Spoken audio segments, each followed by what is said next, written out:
हुकूमत की जानिब से ईद से कबल अवाम के लिए ईदी कीमत में पेट्रोलियम मसनूआत की कीमतों में इजाफा कर दिया गया, जिस पर शहरियों का अपने प्यारों के साथ ईद की खुशियां मनाना मुश्किल हो गया। ट्रांसपोर्टर्स का कहना है कि बढ़ती हुई महंगाई ने अवाम से उनकी सस्ती सवारी भी छीन ली है। अवाम अपना घर चलाए या सफर करे।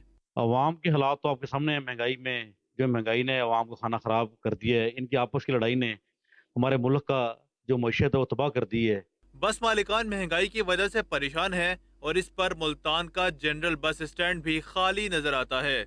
इस दफा महंगाई की वजह से काफी लोग, जैसे पहले पूरी पूरी फैमिली जाती थी, आपको एक एक दो दो बंदे जा रहे हैं। मुल्तान के अवाम भी किरायों में इजाफे से तंग हैं और महंगाई का शिकवा करते नजर आते हैं। जो टिकट 400 का था, अब वो 550 का मिल रहा है।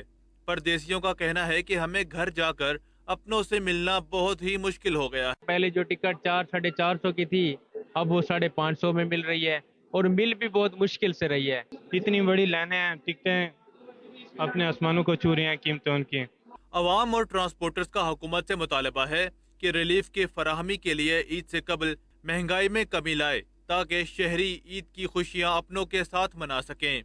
कैमरामैन कामरान हसन के साथ सलमान जमीर, ABN न्यूज़, मुल्तान।